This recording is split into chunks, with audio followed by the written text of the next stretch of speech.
the only thing standing between you and the life you want is you. Despite being connected more than ever, many of us feel muted, distracted, lonely, wondering what really matters. But sometimes life shakes us awake. I think we all have pivotal moments in our lives that change the way we think. And obviously my husband passing completely changed that for me because he was so healthy. The truth is, meaning isn't something we just think about. It's something that we practice in what we do, in how we love people, in how we respond to difficult moments, in what we build. My guest today is Samantha Russell. She's a chief evangelist at FMG. She co-founded and scaled 21/10 with her late husband and successfully sold it. She's a leader in marketing, a mother of 3, and a voice of resilience who shows us what it means to live an unmuted life. Not what happens to you, it's how you choose to react to it. And I said, this is the worst possible thing that could happen to us as a family. But now we're at this pivotal moment where we get to decide the meaning of it. This isn't just about Samantha's story. It's a reminder for anyone who looks successful on paper, but still feels something's missing. How do we choose courage over comfort? How do we redefine success around meaning, family, and the life we actually want to live? This is the YouPotential podcast, where we explore meaning, money, and mindset through real stories and science. Please subscribe, share this episode, and join us because the world needs more unmuted lives.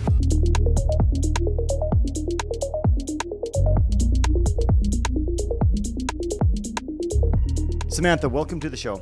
Thank you so much for having me. Well, I appreciate it. I mean, there's a lot of things to do out there, and you decided to come to this wild Canadian lounge and spend some time with some Canadians. It looks amazing. They did a great job. I thought we'd start with traveling. I understand you like to travel. Mm-hmm. I also like to travel. It's a fun thing to do. This quote from Helen Keller talks about how life should be adventure or it's not worth living. I agree. Quite a powerful one. Speaking about adventures, if the internet is correct, I understand that you decided to pack 9 suitcases, 3 kids, and go across the Atlantic Ocean to London, which seems like an adventure. I'm curious, in this specific one, when I say adventure, what did this adventure surface as? Yeah, so I am such a believer in manifestation and like putting out in the world what it is you want to do to make it happen. And for years and years, I always wanted to live abroad.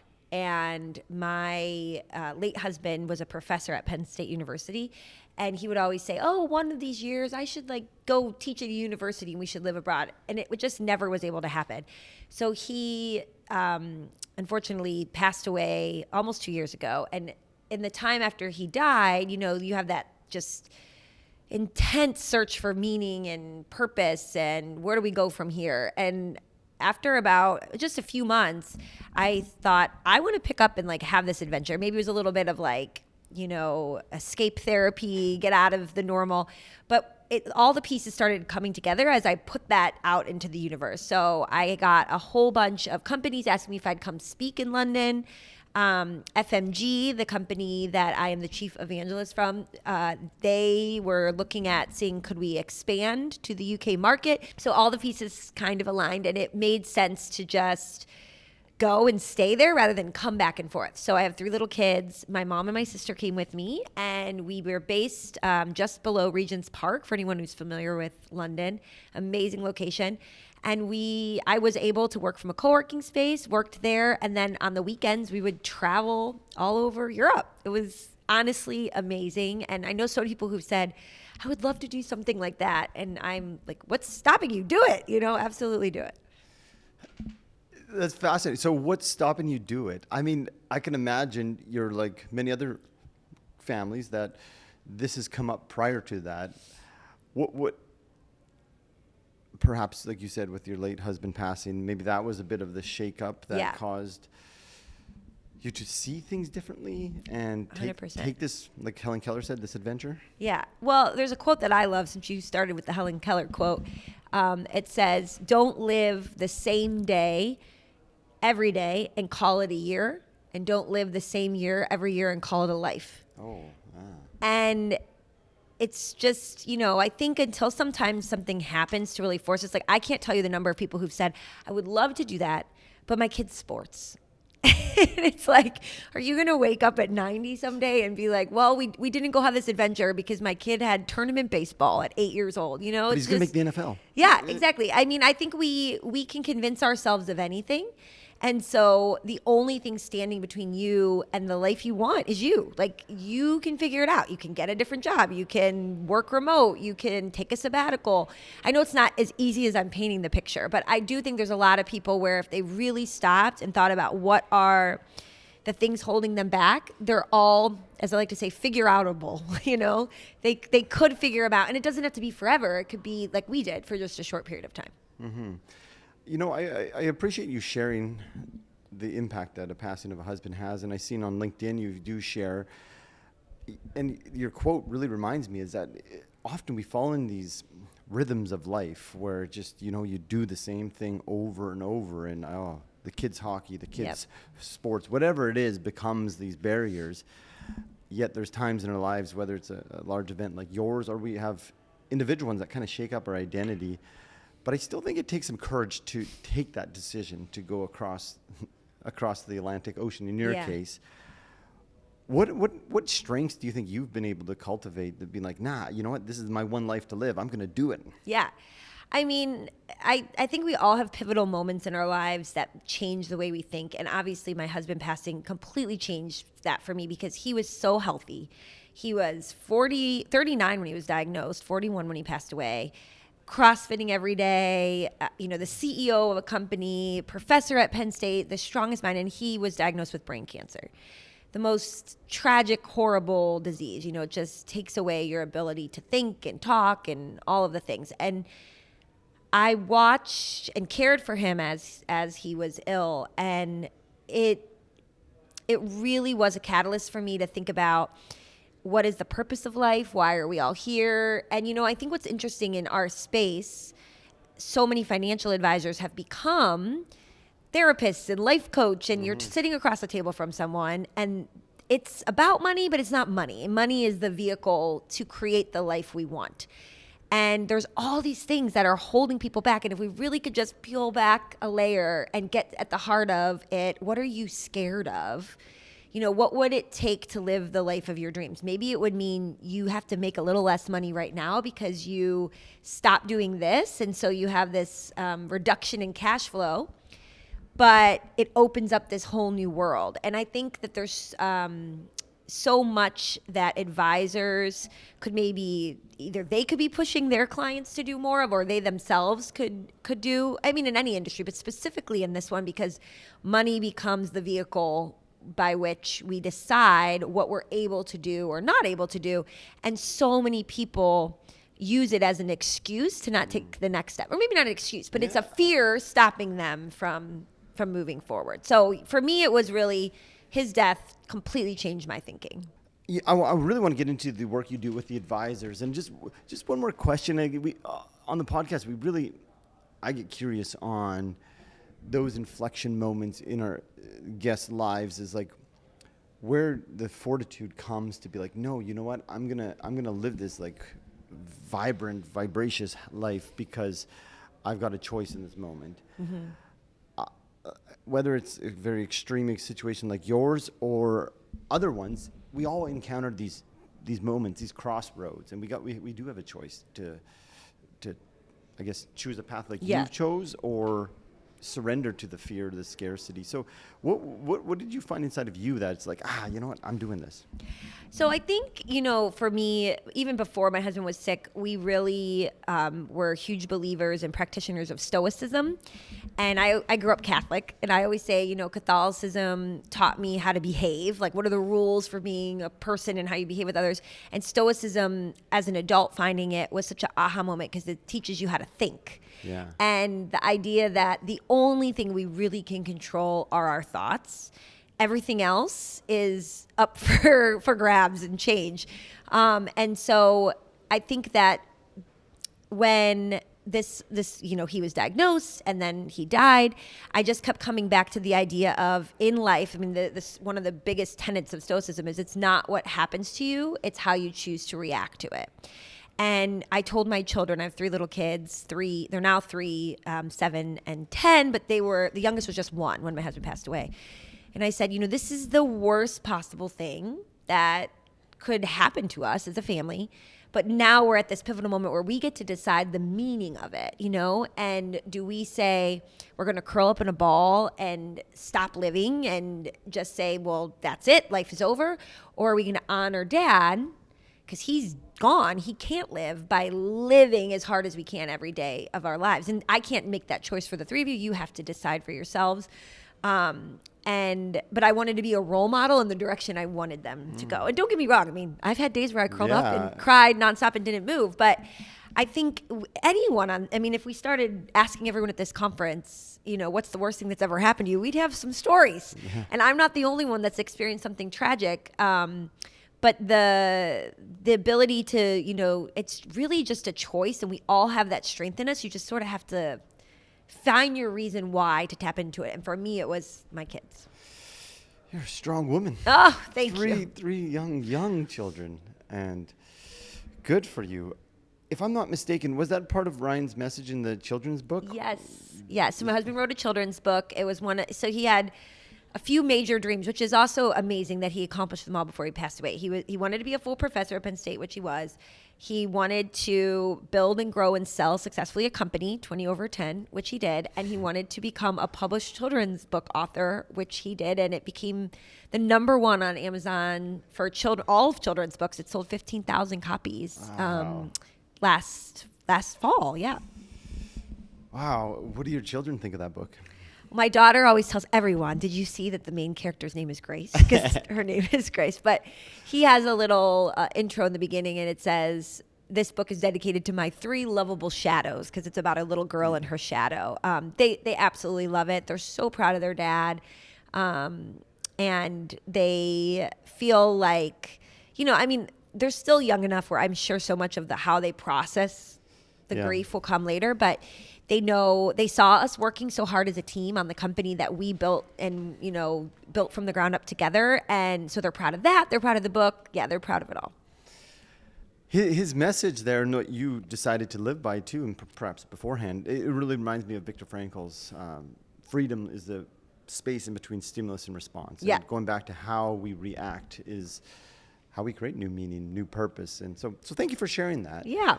As I was preparing for today, I thought it was fascinating that you and him decided to start a company together, and just getting to know a bit of your personality. Seems like you like to do things well, and this company did well very quickly, did it not? Yes, it did. How was navigating with your spouse and learning to scale a company? Yeah, I think anyone who's an entrepreneur and who's their business is a few years to 10, 20 years old, you look back and you think, if I would have known what I know now, I would have never did it, which thank goodness I didn't know. Neither of us had a background in financial services. He had a client because he was a graphic designer and into user design. He had a client, it was a large OSJ, that came to him and said, will you build us a website, which he did, a new brand identity. But then they wanted him to do like a find an advisor lookup tool on the site. And so he built it, and then he was linking to all the individual advisors' websites. And as he was doing it, he was like, these suck so bad. Like, they all say the same thing. They have no brand. They have no personality. They literally all say the exact same words, same photos, like what's going on. And so he started learning about compliance and how difficult it was to do marketing. This is like 2012 that he's on this project. So he came to me and said, we didn't have any children or anything at the time. We were just a few years married. And he said, what do you think about us, actually, it wasn't me yet. It was just him. Me starting a business, building a piece of software to do this. And I was like, I think that's great. Like, if you found a problem, do it.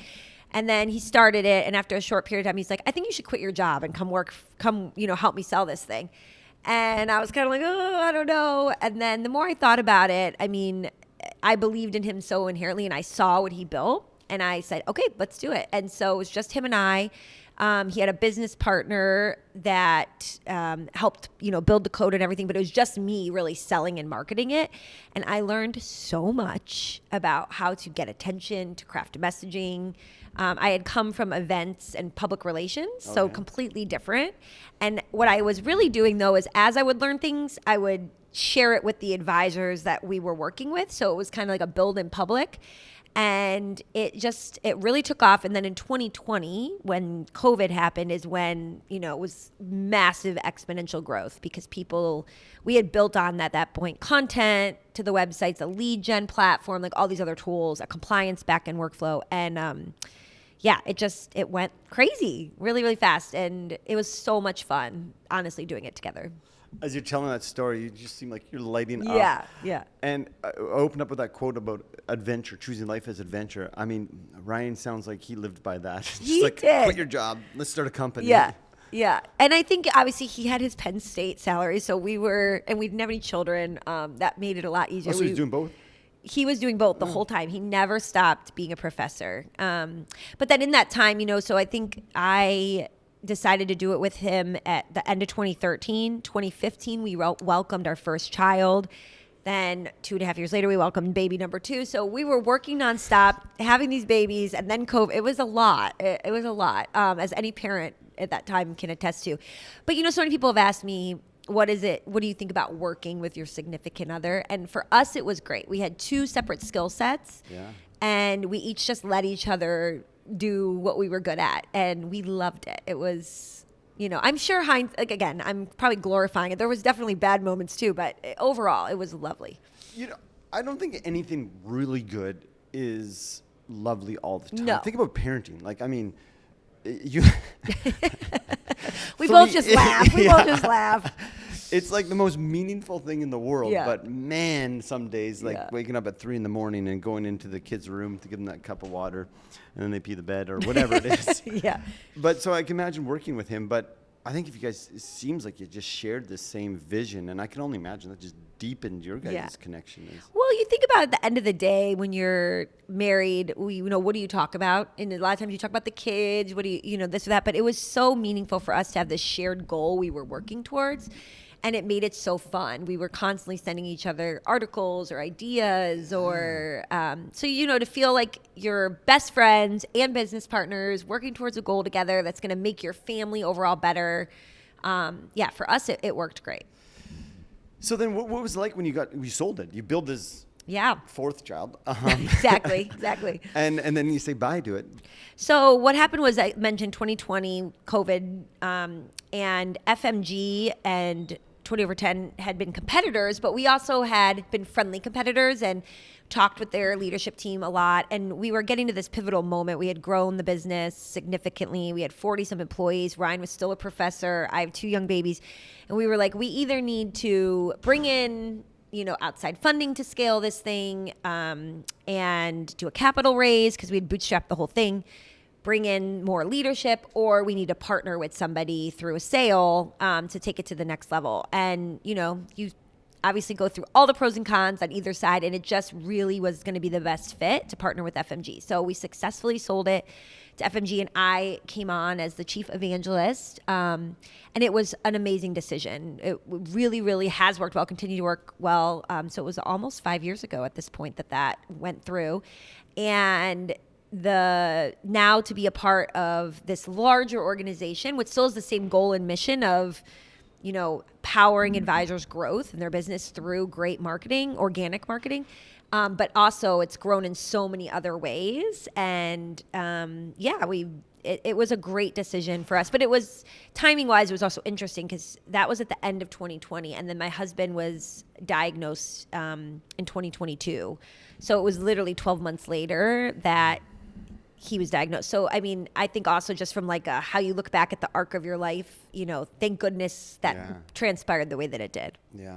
Very, very, very interesting. And so you probably had an idea of what success is. I mean, scaling a company of 40 people with you and your husband in a relatively short period of time, vast majority of people is like, that's success.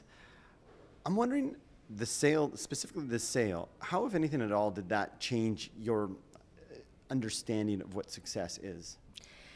So interesting. I think we were really trying to figure out that because, you don't need two CEOs. So when we sold, he was a strategic advisor, but he wasn't the CEO anymore. So he had a lot more time on his hands. And he was like, do I build another company, a different business? What do I do? And I was very immersed in this, in tucking 20 over 10 into FMG and growing that business. And we really didn't come as a couple to terms with what that question was going to be. And then he got sick. And, so he was sick for 17 months and then he passed away and then dealing. So I feel like I still haven't fully digested it, to be honest with you. Like not a lot about my life changed until this past year when we started traveling a lot more. I think though that if you talk to anyone who's reached whatever that goal is, like, you have this Mount Everest goal. I want to sell this business. I want to become this accomplished author. I want to have my podcast be number one, whatever. Once you get the goal is complete. Now what? Yeah. And you hear retirees all the time retire and they're so depressed because it's like, now what? And I think having a mountain to climb is so good for the human condition. Mm-hmm. It doesn't matter what that mountain is. You need something you're working towards at all times. And so for me, it doesn't really matter as much what it is. It just needs to be something I'm passionate about and something that is a challenge. And if I have those two things, I know I'm happy. Mm-hmm. And I think that really applies to all people. So it's not about the number in the bank account or what you sell the business for or how much you have in your retirement account when you retire. It's those other two things. Mm-hmm. Yeah. You call it the arrival fallacy.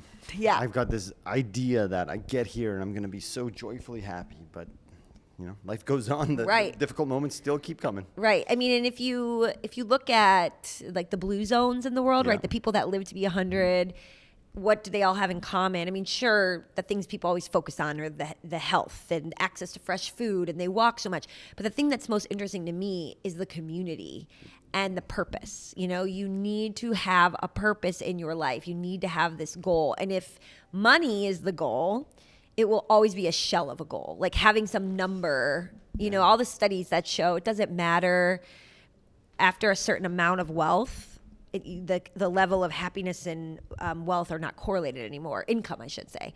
To a certain point they are. You need to be able to pay your bills, not worry about not being able to pay rent or your mortgage this month and put food on the table. But after a certain point, it no longer matters. And so I think money as a vehicle to get to be able to do the other things you want to do is something I wish more advisors would talk about in their marketing, because a lot of times what I see when I'm working with people on their marketing is more, it's a little bit more generic. Like, we will help you reach your goals, or we help you, live the life you want, instead of maybe getting a little bit more real, a little bit more forceful with the money's not the only point. Yeah. It's so true. About the blue zones, my wife and I took our kids to Costa Rica, the Nursa Peninsula, which was one of the blue zones intentionally, because I was super curious about like happiness around the world. And I remember going, and I'm exaggerating a bit. I'm like, wait, where are all the happy people? Yeah, What's going on here? No one, everyone's not running around all happy and euphoria. Everywhere. Yeah. But your word, you said community. Community, connections, engagement with family, social interactions are just critically important to like living this meaningful life. And as advisors, I can imagine you get to see the opportunity to be this like conduit to these communication or conversations with clients. When you look from your business lens of marketing, which you're very good at, thank you. What are the advisors who are involving these deeper conversations? What are they doing differently that is really resonating with the clients? And this is a two-part question, which I know I'm not supposed to do. So what are they doing? And do you notice the people who are doing it well and not just doing it to doing it, they actually mean it? Yeah. So the first part of the question, it can look a lot of different ways. One example that comes to mind is an advisor who he was working with, he and his wife were working with women who, it kind of happened naturally, women who'd lost husbands, widows. And it was not their intention to start a practice and go into that niche, but he worked, with a few, and then he got them together. It was like 3 or 4 of them, and said, I know you all recently lost someone. I think you would all enjoy spending time together. And he facilitated like a luncheon. And then they all enjoyed it so much. They started telling their friends, and it ended up building this community. And then there was extra resources for them, or, okay, how can we all volunteer together? And they created this community out of and the thing that they all had in common was he was their advisor, that firm. That is, so meaningful for those clients. And I can promise you they're talking about it a lot more when advisors are obsessed with getting referrals than, hey, this person brought me a better return this year on my investments, right? Like it's just the truth of it. So there's so many other ways. There's another advisor I know, he's a young guy, and he was working in a retirement community in Tennessee. And he noticed that a lot of his clients who were either already retired or getting close to retire were obsessed with pickleball. I don't know if it's a thing in Canada. Oh, pickleball. Okay. Canadians all right. like pickleball. Canadians like their pickleball. Okay. So he was noticing that. And so he said, I'm going to host a pickleball tournament. And so he promoted it in like local Facebook groups. He talked about it with clients, told them they could invite people. He got a pro to come in. And it wasn't like, now while you're here, let's have a free financial planning conversation. It was just like he sponsored it. But at the end of the session, he was talking to everyone like, I know that playing this game is so important to all of you. It's interesting. It keeps you healthy. It keeps you active in this community. And health and wealth go so, close together. We're going to be hosting a seminar, in another month. If you all want to see each other and get together again, I'm going to bring in somebody to talk about these different health things. And I'm going to talk about some things related to wealth building. And we'd love for y'all to come. And, almost 100% sign up rate, because it was just a continuation of something they're all interested in. And so I think these are the types of experiences. And I use that word intentionally because with AI, anything that can be automated becomes irrelevant in so many ways. And how do we think about growing our business? It's this experience-based marketing that I think really works. I was listening to you talk about this, like people prefer, or we resonate more with the word experience than a process. Like take me through a process, and that sounds terrible. Yeah. How do you think we can leverage AI to enable for more human experiences? And this comes from, because I have like an aversion to, and I heard you speak about AI yesterday, and I know it can be done well. I'm just like, I don't want AI to like eradicate the human condition of experiential experiences together. But I like your slant on how do we use AI to supplement us to be able to create experiences. So how do you see advisors or other people being able to utilize this really effective tool, AI, to help us then create more engaging experiences? Well, I mean, I think the most obvious answer is the more you can automate the boring, mundane things that are just taking your time, the more room you have to create experiences. I mean, look at what Future Proof is. Yeah. It is a festival, truly, where there are so many experiences, whether it's yoga on the beach or this concert or all these things that we would have never equated to a financial planning conference before. And I'm not saying AI is the reason why, but I think in our own businesses, we could say, what am I doing that is taking so much time that I could automate with AI that would give me space to create more experiences? Or how can I, maybe you're looking at your client base and you say, well, they're not all widows. They're not all pickleball players. What do they have in common? AI can give you insight into that, right? Mm-hmm. There's these meeting note takers now. Zox is one that I know pretty well, where it will say like, hey, you have all these clients that have these attributes in common, or all mention this in their conversation, and across multiple people in your firm. So you could have 10 different advisors, and the AI could say they're all mentioning this one thing, and then that becomes a event that you do or a webinar that you host, right? So I think it just can really give us more insight into the data, and then also make us more efficient so we have more room to create the experiences. Hi, it's Sean. I know I'm breaking into the conversation just for a moment. There's good reason. If you're here, it means you care about living with more purpose, more meaning, and deeper connection. And that's exactly what the YouPotential podcast is all about. When you hit that subscribe button, conversations like this, the ones that challenge you to think differently and open to new possibilities, keep showing up to you every week. And when you share this episode with someone you care, you're not just passing along a podcast. You're giving them a chance to reflect, to grow, and maybe even to reimagine what a good life can look like for them. So please take a second, subscribe, share it with a friend. Let's spread the conversations that truly matter. Now back to the show. My worry has always been it's going to stop the human interaction, but your answer just makes me think like, wait, can it allow for more human interactions and take us out of the boring, mundane work? I mean, I think we actually are going to become a society that's going to have a lot more time because it's going to automate so much more. So then it really does become, what do we do with that time? And hopefully it's not doom scrolling and it's creating more, of these experiences that allow for people to feel human and feel alive. I think I get this is like probably getting way too deep, but it's not my expertise. But I really look around sometimes and you just feel like everybody's sort of muted now. Like they're scared, muted. Oh, yeah. Like, it's like people are scared to say the wrong thing. They're scared to feel. They're scared to put themselves out there. They're scared. Like there's a lot of fear. Like, even when I tell people, I took my kids and lived in London, people's first instinct is like, that's scary. Mm-hmm. And I think that it's, we're at this pivotal moment where we can fight back and say, we're not going to be scared. We're not going to be muted. We're not going to just be on our phones scrolling, watching other people live. Like we're going to do the thing. I've never heard the word muted, but I love it. Yeah. I have an aversion against a muted life. Yes. And I don't know. I think when I turned 40, it was like, wait, shit. Like I'm actually not young anymore. Yeah. What do they call it? Over the hill. Over the hill. Maybe not over. You're not. You're not, Sean. You're good. We this is not about me. I'm just quick thing. We took our kids to Colombia this year. Oh. And we're like, yeah, there's beaches, there's like animals. My son likes beaches, daughter likes animals, and we did a tour in Medellin, and they were really talking about the hard drug days, and when there was a lot of killing going on in the street, lots of killing.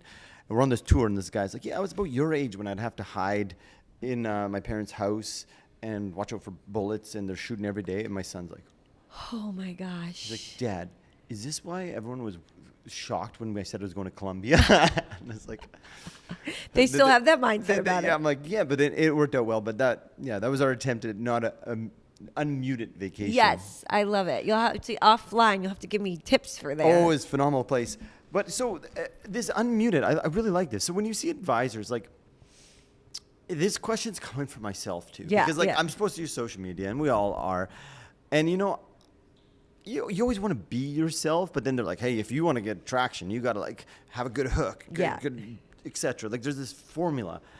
And it's probably my own aversion. So I'm asking a personal question here. Sure. How do we bring that authentic voice of who we are, but still get heard in the sea of all these other people grasping for attention?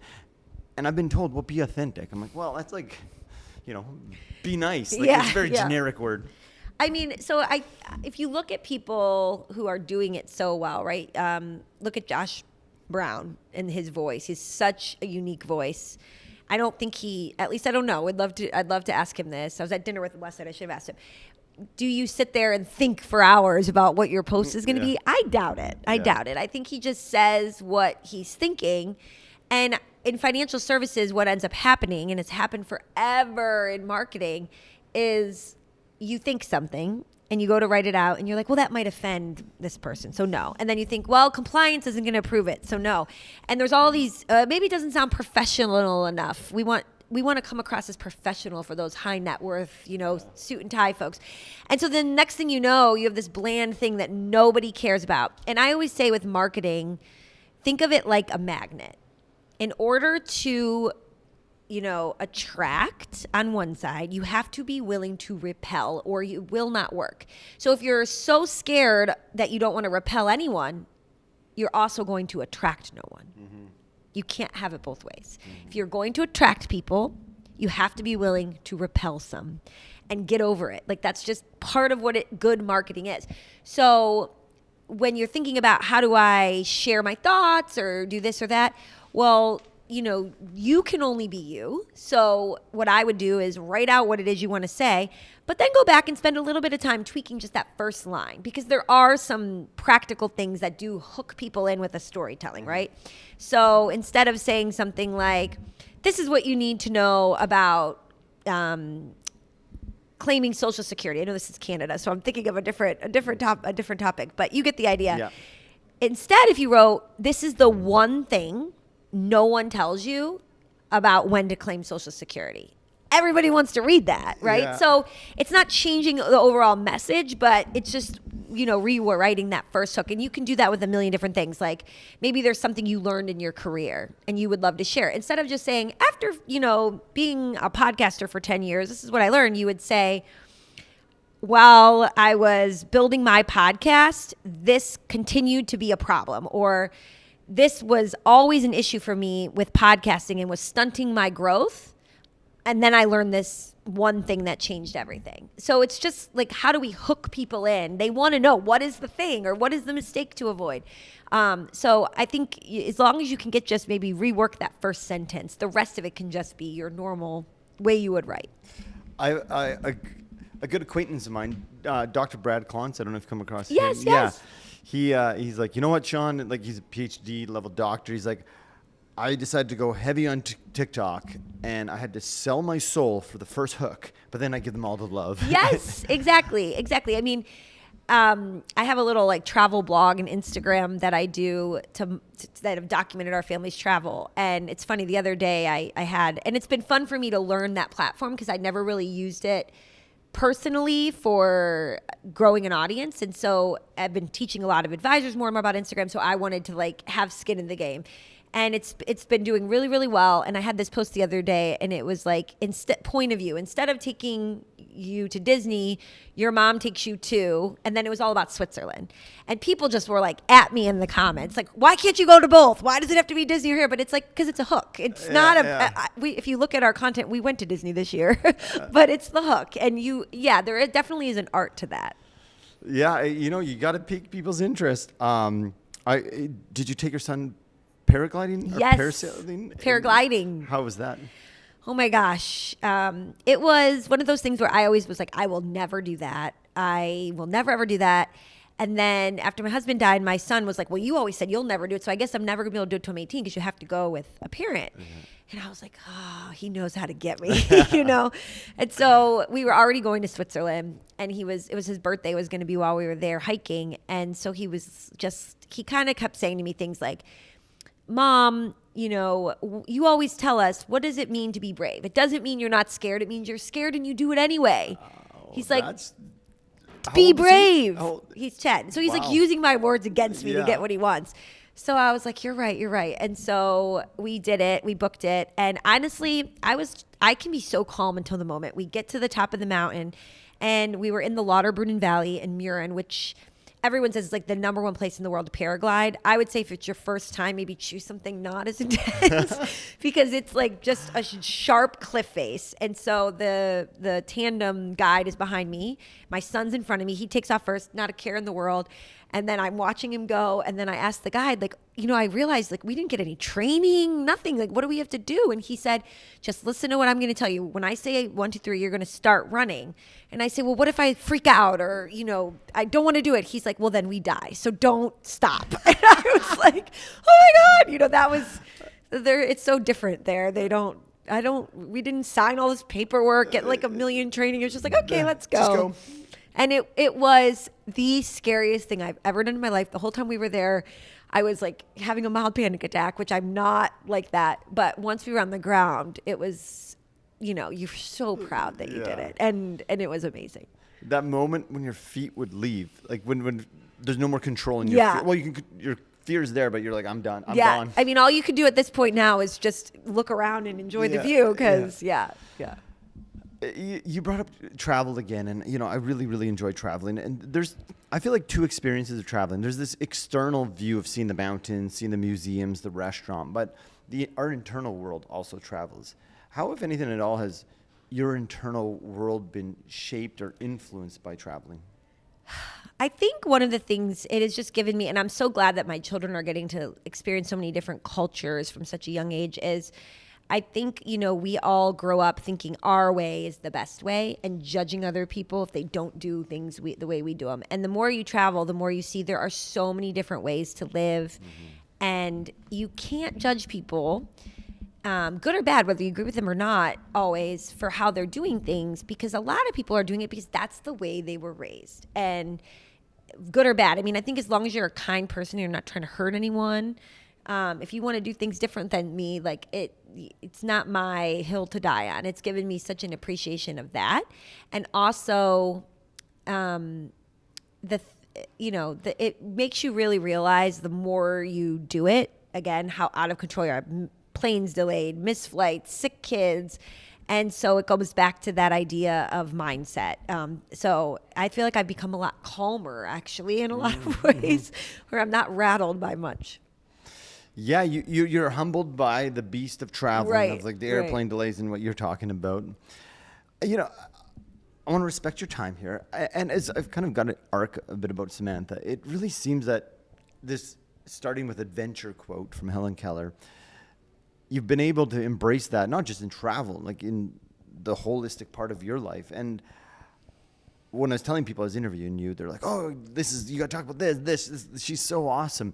It really seems that you show up in your role, in the work you do, full on Samantha. And you hear this like work-life balance. And I just, as we're talking, I'm like, there's no real such thing as work-life balance. In fact, I think it's better when our own identities, as it seems like you've been talking about it, we can show up our true self at work. Yeah. When you look at your work, how important is it to you that Samantha shows up, all parts of Samantha, and how has that given you success, if anything? Yeah, it's really interesting. People ask me all the time, how much personal stuff should I share in these, environments or on social media, especially. People struggle with that because if you're listening to this and you've ever shared a single personal photo, it always performs better than if you're talking about your expertise or what you do for work. Always. Doom scrolling, love seeing people's professional expertise. Right. I mean, it always does. And so people will ask me about that. And I think, my kind of rule is it something where if someone came into my office or I met them at a networking event, I would talk about it. So I would talk about paragliding with my son in the Alps to anyone. That is not something that is like so personal that I'm worried. So I have no problem putting it out there on social media, talking about it on a stage. Where did your kids go to college? How are you dealing with, maybe being empty nesters? How did you and your spouse meet and fall in love? Those are a lot of stories that we have no problem telling at a dinner party or at a conference. I think you can absolutely incorporate that into what you're putting online. Because remember, the whole point of social media is to be social and create these relationships online that we would normally be having these conversations offline. And when you keep that in mind, it makes the path to posting a lot clearer of what it is that would be acceptable to post about. So for me, to your point, I'm the same online as I am in a one-on-one conversation as I am on stage. I think, hopefully that comes across. I don't have like a different persona, and it makes it easier for me, right? Mm-hmm. Like I don't have to really think about what I'm saying or doing or who I am. I'm just being myself. It's a good person to be. My last question around the business side is whether it's advisors or other professionals trying to get their voice heard who would love to ask you a question. What is the most common question people are asking you that you think is really important this day if you really want to stand out amongst the sea of all the information out there? Yeah. I think a lot of people, the question that they have, going back to fear, is related to that, right? How do I get started with video? I like freeze when I'm in front of the camera. How do I start I really want to start posting more on Instagram or LinkedIn or YouTube, but I go to write it and I freeze up like, should I say that? Or are people going to like that? I want to make a career change or I want to start my own firm, but it's like the fear is holding us back and people can't get past that. And, I don't have that much advice for it, but my number one thing would be the time is going to pass anyway, right? So we could come back a year from now and all be in the exact same situation because you let fear stop you. Or you could have 12 episodes of a podcast done or, 24 YouTube videos out there, and they could be crappy, but you've done them and each one will get better than the one before. And the only way to get good at anything is to do it. Like I don't know what has happened to people, but you become an adult and you think, well, if I'm not good at it, I can't do it because I won't be good right away. And what is, a skill and learning means you suck when you start and you get better. And actually that is a piece of advice I've given to a lot of people is if you're trying to do something, let's say for your business, whether it's create a YouTube show or do some sort of marketing, find a hobby that you know nothing about and do both things together. So as you take up knitting or you take up pickleball and you see yourself getting incrementally better, you realize it like tricks your brain into thinking, oh yeah, I can learn things still as an adult. I can try new things. But I think fear is the thing that is holding so many people back no matter what it is. That fear and self-talk. Yeah. Who are you to do this? Right. I feel like your paragliding is the example here. Just don't do it or jump. Yeah. Just stop talking about it or just jump. Right. Exactly. But yes, and my son was so right. Being brave and being courageous does not mean you're not scared. It means you're scared and you do it anyway. You do it anyways. Well, it seems like you're doing it anyways. And I've got a final question. But before that, I'm just, as a parent, I'm always curious of other parents' lens. What does it mean to be a mom to you? Oh, gosh. It's my favorite title, job, challenge, goal in the world. Anytime when everyone compliments me on my parenting, I always will say, thank you, because that, if you know me, that is the biggest compliment I could get is someone saying, you look like you're having fun with your kids, or you look like you love being a mom, because I do. Being a mom to me, it's truly the greatest joy in the world. And I think the only thing that I wish we all had more time for is, being more intentional with our parenting. I think we think about how do I want my career to unfold, how I want to spend my time, where do I want to travel this year? And we don't give ourselves as much time to think about what type of parent do I want to be, and being intentional about how we do it, how we learn about it, because it is the greatest job we'll ever get. And so for me, I'm always thinking about that. How can I be more intentional with my job as a mom? Your job, I like that, as job as a mom. This is just making me think, I hear that people are not or being a job as a mom or dad and the professional career. Oh, yeah. You really, I can see you're really creating a wonderful professional career, but I can see you light up when you talked about being a mom. How do you view that? Like the both, not it's so one hard. or the other. It's so hard. Yeah. Any working parent, Yeah. and I shouldn't say that, because if you're at home, you're still working. But I think our children are the biggest BS. They have the best BS barometer of anyone. We all think our kids don't recognize things, but they know. They know when we're hiding something. They know when we're sad. They know when they're happy. And my kids can see how much I have a passion for what I do and that I light up doing it. And I'm always thinking, how can I be a role model, right? I want to read books in front of them. I want to journal in front of them. I want to be kind in front of them. I want them to see me being passionate about something and going after it, because children learn by what they see, not what you say. And so when I feel guilty, like traveling here, I remind myself that they're watching me do something I care about and make a difference in other people's lives with it and in their businesses and in their livelihoods, and that's okay. That, I'll come back, I'll be a great mom when I'm home, but I have to remind myself of it a lot, because the mom guilt is real. Yeah, well, it's the parent guilt is actually really real, but I think you're like the intentionality behind Yes. it, and you're right. Like you've seems like chosen an unmuted life, and I think that's the way to live. But yeah, sitting in the picture of you on stage, you're like, holy shit, look at mom's on stage. They love to tell people, my mom goes on stage and people listen to her. Yeah, a big stage. Well, Samantha, thank you for your time. You got other things to do than talk to us in the Canadian Lounge. This was lovely. Thank you so much. My final question that we ask everyone is, let's imagine now that you're at end of life. However old you are, that's how old you are.